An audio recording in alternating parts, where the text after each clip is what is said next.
গাজায় ইসরায়েলি হামলা 2023 সাল থেকে এখনো পর্যন্ত মোট নিহতের সংখ্যা 66,000 ছাড়িয়ে গেছে। গাজা সরকারি মিডিয়া অফিস অঞ্চলটির স্বাস্থ্য মন্ত্রণালয়ের বরাত দিয়ে এ তথ্য নিশ্চিত করেছে। রবিবারও অব্যাহত ইসরায়েলি হামলায় নিহত হন বহু ফিলিস্তিনি। এদিন গাজার সবচেয়ে বড় মেডিকেল কমপ্লেক্স আল শিফা হাসপাতালে ব্যাপক হামলা চালায় ইসরায়েলি সেনারা। এতে অন্তত 10 জন নিহত ও কয়েকজন আহত হন। হাসপাতালটির চিকিৎসকরা জানিয়েছেন, বোমা হামলায় সেখানে ভয়াবহ পরিস্থিতি সৃষ্টি হয়েছে। তীব্র ওষুধ সংকটের মধ্যে চিকিৎসাধীন গুরুতর অসুস্থ শতাধিক রোগীও পালাতে বাধ্য হয়েছে। একই দিন গাজা সিটির আল হেলাল হাসপাতালেও ব্যাপক বোমা হামলা চালায় ইসরায়েল। হাসপাতালটির একটি ব্লক ধসে পড়েছে এবং সেখানে রোগী, চিকিৎসক, নার্স সহ 90 জনের বেশি বহু অসুস্থ রোগী ও চিকিৎসাকর্মী আটকে পড়েছেন। ইসরায়েলি সেনারা এখনও হাসপাতালটিতে ঢোকার এবং বের হওয়ার পথ ট্যাঙ্ক দিয়ে ঘিরে রেখেছে বলে জানা গেছে। ইতালি থেকে ফিলিস্তিনের গাজার পথে ত্রাণবাহী নতুন নৌবহর বা ফ্লোটিলা যাত্রা শুরু করেছে। শনিবার ইতালির দক্ষিণাঞ্চলের সিসিলি শহর থেকে 10টি নৌযানের এই বহর যাত্রা শুরু করে। এই নৌযাত্রার আয়োজন করেছে ফ্রিডম ফ্লোটিলা কোয়ালিশন এবং থাইজ্যান্ড মেড লিন্স ট্যুর গাজা নামে দুটি সংস্থা। এক বিবৃতিতে তারা জানিয়েছে, তাদের নৌযানগুলোতে চিকিৎসা সরঞ্জাম, শুকনো খাবার এবং পড়াশোনার সরঞ্জাম রয়েছে। ইতালি থেকে যাত্রা শুরু করা নৌবহরটির গ্লোবাল সুমুদ ফ্লোটিলা নামে আরও একটি আন্তর্জাতিক নৌবহরের সাথে যুক্ত হওয়ার কথা রয়েছে। সেটিও গাজার দিকে ত্রাণ নিয়ে এগিয়ে যাচ্ছে। এই নৌবহরে যুক্তরাষ্ট্র, স্পেন, আয়ারল্যান্ড, ফ্রান্স, বেলজিয়াম সহ ইউরোপীয় পার্লামেন্টের নির্বাচিত প্রতিনিধিরাও রয়েছেন। ইসরায়েলি প্রধানমন্ত্রী বেনিয়ামিন নেতানিয়াহুর হোয়াইট হাউস সফরের আগ মুহূর্তে মার্কিন প্রেসিডেন্ট ডোনাল্ড ট্রাম্প মধ্যপ্রাচ্য সংকট সমাধানে বিশেষ অগ্রগতির ইঙ্গিত দিয়েছেন। রবিবার সামাজিক যোগাযোগ মাধ্যম ট্রুথ সোশ্যালে দেয়া এক পোস্টে এই ইঙ্গিত দেন তিনি। পোস্টে মার্কিন প্রেসিডেন্ট জানান, আমাদের সামনে মধ্যপ্রাচ্যে মহত্ব অর্জনের একটি বাস্তব সুযোগ এসেছে। সবাই প্রথমবারের মতো একটি বিশেষ কিছুর জন্য একমত হয়েছে। আমরা এটি সফলভাবে সম্পন্ন করব। এর আগে শুক্রবার ওয়াশিংটনে সাংবাদিকদের সাথে আলাপকালে ট্রাম্প জানান, গাজা নিয়ে আমরা একটি চুক্তিতে পৌঁছেছি। আগামী সোমবার হোয়াইট হাউসে ট্রাম্পের সাথে সাক্ষাৎ করার কথা রয়েছে নেতানিয়াহুর। পরমাণু কর্মসূচি ঘিরে ইরানের উপর অস্ত্র নিষেধাজ্ঞা ও অন্যান্য নিষেধাজ্ঞা পুনর্বহাল করেছে জাতিসংঘ। 10 বছর আগে 2015 সালের ঐতিহাসিক পরমাণু চুক্তির কারণে এই নিষেধাজ্ঞা তুলে নেওয়া হয়েছিল। কিন্তু যুক্তরাজ্য, ফ্রান্স ও জার্মানি চুক্তির শর্ত অনুযায়ী স্ন্যাপব্যাক প্রক্রিয়া চালু করে নিষেধাজ্ঞা আবারও কার্যকর করে। তাদের অভিযোগ, ইরান চুক্তির শর্ত মানছে না এবং পরমাণু কর্মসূচি আরও বাড়াচ্ছে। এদিকে নিষেধাজ্ঞা আরোপ নিয়ে কড়া হুঁশিয়ারি দিয়েছে তেহরান। বিস্তারিত শারমিন স্বপ্নার রিপোর্টে। প্রায় এক যুগ পর ফের ইরানের উপর কার্যকর হলো জাতিসংঘের অর্থনৈতিক ও সামরিক নিষেধাজ্ঞা। স্থানীয় সময় শনিবার রাত 12টা থেকে এই সিদ্ধান্ত কার্যকর হয়। ইউরোপের 3 দেশ যুক্তরাজ্য, ফ্রান্স ও জার্মানি যৌথ বিবৃতিতে জানিয়েছে, ইরানের ক্রমবর্ধমান পারমাণবিক কার্যক্রম এবং আন্তর্জাতিক সংস্থাকে সহযোগিতা না করার কারণে শেষ অবলম্বন হিসেবে এই সিদ্ধান্ত নিতে হয়েছে। তবে তারা স্পষ্ট করেছে, নিষেধাজ্ঞা পুনর্বহাল মানে কূটনীতির সমাপ্তি নয়। ইরানকে উত্তেজনা না বাড়িয়ে আলোচনায় ফেরার আহ্বানও জানানো হয়েছে। এদিকে ইউরোপীয় ইউনিয়নের দেশগুলোর উদ্যোগে ইরানের উপর নিষেধাজ্ঞা আরোপ নিয়ে কড়া হুঁশিয়ারি দিয়েছে তেহরান। ইরানের পার্লামেন্টের স্পিকার মোহাম্মদ বাঘের গালিবাফ ইউরোপীয় শক্তিগুলোকে সতর্ক করে বলেন, এই সিদ্ধান্তের কঠোর প্রতিক্রিয়ার মুখোমুখি হতে হবে। যদি কোনো দেশ এই অবৈধ প্রস্তাবের ভিত্তিতে ইরানের বিরুদ্ধে ব্যবস্থা নেওয়ার চেষ্টা করে, তবে ইরানের কাছ থেকে প্রতিশোধমূলক এবং গুরুতর প্রক্রিয়ার মুখোমুখি হবে এবং এই অবৈধ পদক্ষেপ শুরু করা 3টি ইউরোপীয় দেশও আমাদের প্রতিক্রিয়ার সাক্ষী থাকবে।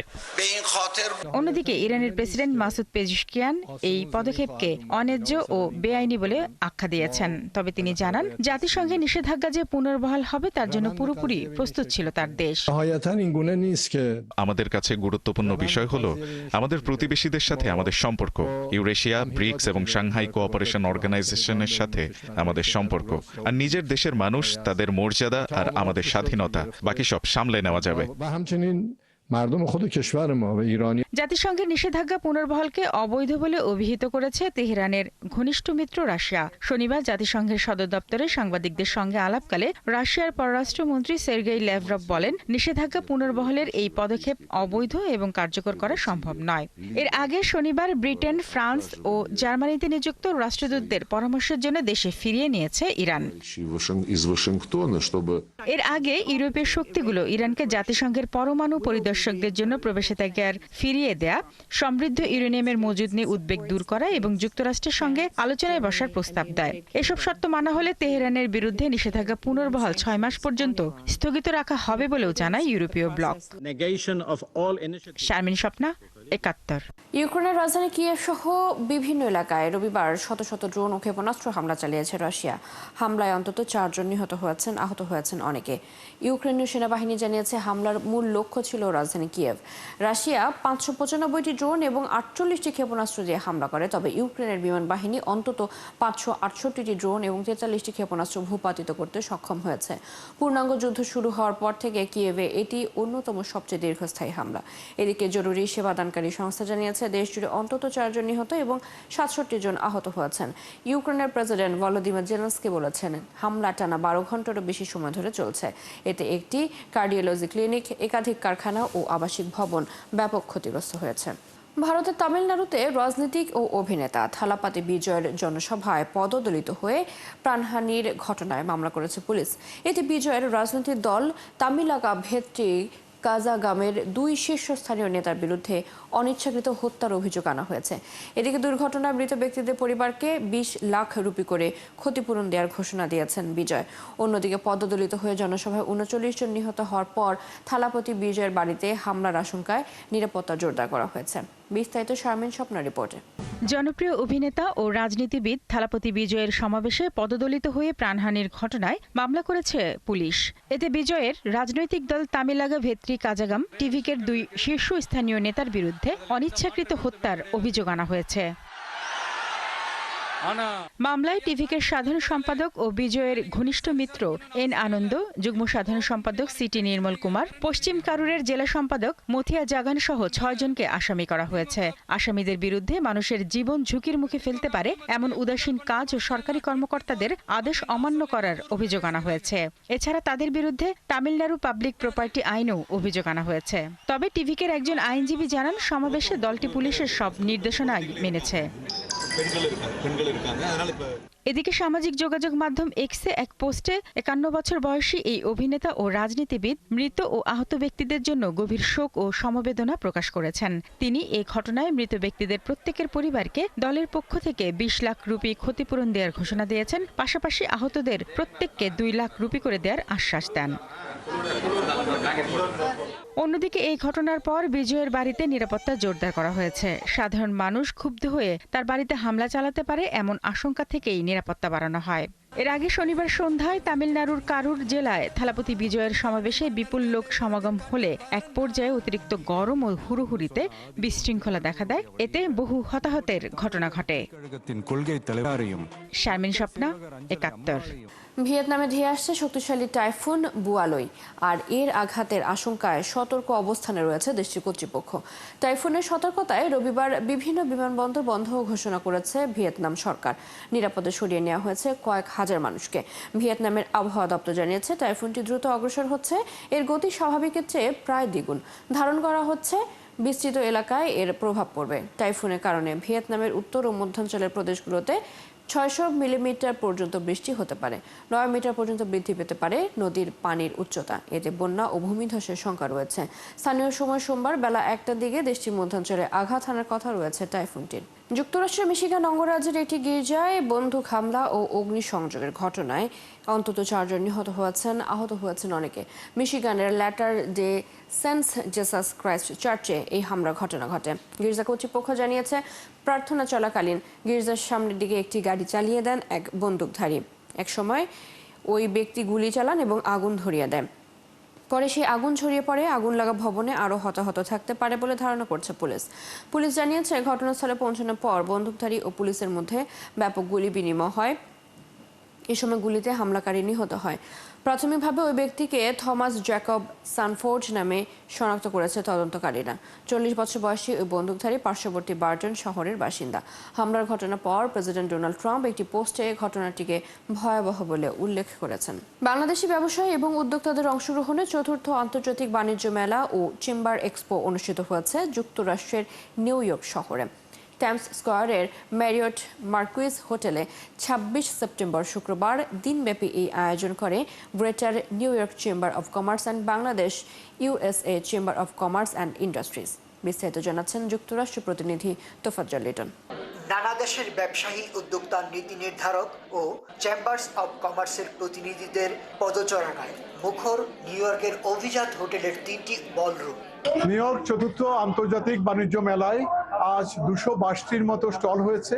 পৃথিবীর নানান দেশ থেকে প্রায় 10টি দেশের প্রতিনিধি এবং স্টলগুলোর মধ্যে উপচে পড়া ভিড় ছিল এবং আমেরিকার মূলধারার সাথে বাংলাদেশের বিভিন্ন বিষয়ের উপরে 60টির উপরে সেমিনার ছিল। বাংলাদেশের পোশাক শিল্প, তথ্য প্রযুক্তি এবং পাটজাত পণ্য গুরুত্ব পেয়েছে এই আয়োজনে। এক্সপোতে যুক্তরাষ্ট্রের 2 শতাধিক স্টল সহ ছিল বাংলাদেশ থেকে আগত ব্যবসা প্রতিষ্ঠান ও উদ্যোক্তারা। আমাদের ইয়ার্ন অ্যান্ড কটন বিজনেস আছে, সো আমার কাছে মনে হয়েছে যদি এক্সপোতে এখানে বিভিন্ন ধরনের কোম্পানি আছে, সো আমি আমার যেই ভিশন, আমি সেই ভিশনটা আসলে কমপ্লিট করার জন্য এসেছি, যেন আমি নতুন কিছু ক্রিয়েট করতে পারি। প্রথমবারের মতো ইটালি, জার্মান, ফ্রান্স, ইউকে এবং পোল্যান্ডের নেতৃবৃন্দের সমন্বয়ে একটি প্রতিনিধি দল অংশগ্রহণ করেছেন। সেই অংশগ্রহণে আমরা যুক্তরাষ্ট্র এবং বাংলাদেশের ব্যবসায়ীদের সাথে সুন্দর সম্পর্ক স্থাপিত হয়েছে। এমন আয়োজনে বাংলাদেশ এবং যুক্তরাষ্ট্রের ব্যবসায়ীদের মধ্যে সেতু বন্ধন তৈরি হবে বলে মনে করেন বাংলাদেশি অভিবাসীরা। অনেক চেম্বার অফ কমার্সের ইউরোপ থেকে অনেক লোকজন আসছে, যেটা বাংলাদেশে আমেরিকান এবং ইউরোপ মিলে আমরা চেম্বার অফ কমার্স একসাথে বাংলাদেশের সহায়তা করার চেষ্টা করব। আন্তর্জাতিক অঙ্গনে বাংলাদেশি ব্যবসায়ী এবং উদ্যোক্তারা সুনাম অর্জন করবেন, সেই প্রত্যাশা যুক্তরাষ্ট্র অভিবাসীদের। তোফাজ্জল লিটন, ৭১, নিউ ইয়র্ক, যুক্তরাষ্ট্র। মালয়েশিয়ার রাজধানী কুয়ালালামপুরে অনুষ্ঠিত হচ্ছে ব্র্যান্ডিং বাংলাদেশ অনুষ্ঠান। এই অনুষ্ঠানে দুদেশের অর্থনীতি, সংস্কৃতি, ঐতিহ্য, প্রবাসীদের গৌরব এবং উদ্ভাবনকে উপস্থাপন করা হয়। অন্যান্য আয়োজনের মধ্যে ছিল জনপ্রিয় কণ্ঠশিল্পী মনির খানের গান পরিবেশনা। অনুষ্ঠানে অংশ নেন মালয়েশিয়ার জোহর রাজ্যের রাজকন্যা। কুয়ালালামপুর থেকে আরও জানাচ্ছেন সহকর্মী মোস্তফা ইমরান রাজু। জনপ্রিয় কণ্ঠশিল্পী মনির খানের একের পর এক গানে উপভোগ্য হয়ে ওঠে ব্র্যান্ডিং বাংলাদেশের এ অনুষ্ঠান। ছুটির দিন থাকায় রাজধানী কুয়ালালামপুর ও এর আশপাশের প্রবাসী বাংলাদেশিরা স্বতঃস্ফূর্তভাবে অংশ নেন এ আয়োজনে। এক্সপাট্রিয়েটদের সকল ধরনের মানুষের অংশগ্রহণে যদি এরকম ব্র্যান্ডিং বাংলাদেশের অনুষ্ঠান আমরা করতে পারি, তাহলে মালয়েশিয়া এবং বাংলাদেশের সাথে সুসম্পর্ক হবে। এই ধরনের প্রোগ্রাম যদি আরো বেশি চালু থাকে, তাহলে মালয়েশিয়াতে আমাদের সম্মান আরো বেশি বৃদ্ধি পাবে। একটুকু বাংলাদেশ, যেখানে আমরা দেশীয় ফুড থেকে শুরু করে দেশীয় পোশাক, দেশীয় অলংকার সবকিছু ছোঁয়া পাচ্ছি। মালয়েশিয়া বাংলাদেশ ফোরাম অ্যাসোসিয়েশনের আয়োজনে কুয়ালালামপুরের ক্রাফট কমপ্লেক্সের এই অনুষ্ঠানের মাধ্যমে দুদেশের অর্থনীতি, সংস্কৃতি, ঐতিহ্য, প্রবাসীদের গৌরব ও উদ্ভাবনকে সবার সামনে উপস্থাপন করা হয়। এই আয়োজনে যোগ দিয়ে মালয়েশিয়ার অবকাঠামোগত উন্নয়নে বাংলাদেশিদের প্রশংসায় ভাসান জোহর রাজ্যের রাজকন্যা।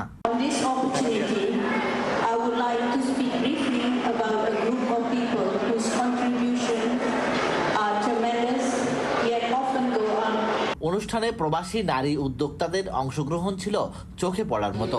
বিদেশের মাটিতে দেশীয় আমেজে এ ধরনের আয়োজনের জন্য আয়োজকদের ধন্যবাদ জানান তারা। দেশের প্রতি যে একটা টান, দেশীয় প্রোডাক্টের প্রতি যে একটা মায়া, তো এটা আমাদের মধ্যে সবসময় অনুভূত হয়। ব্র্যান্ডিং বাংলাদেশের এই অনুষ্ঠানে আরও উপস্থিত ছিলেন বাংলাদেশ হাই কমিশনের দোতলায় প্রধান প্রণব কুমার ভট্টাচার্য, মালয়েশিয়া বাংলাদেশ ফোরাম অ্যাসোসিয়েশনের সভাপতি মোহাম্মদ জাহাঙ্গীর আলম, প্রধান উপদেষ্টা প্রকৌশলী বাদলুর রহমান খান সহ অনেকে। Mostafa Imran Raju, ৭১, Kuala Lumpur, Malaysia. এই ছিল এখনকার আয়োজনে। বিশ্বের আরো নতুন কিছু খবর এবং বিশ্লেষণ নিয়ে দুপুর 1:30টায় আবার হাজির হবে বিশ্বযোগ। চোখ রাখুন ৭১ ফেসবুক পেজে, সাবস্ক্রাইব করুন ৭১ ইউটিউব চ্যানেল। ৭১-এর সাথেই থাকুন।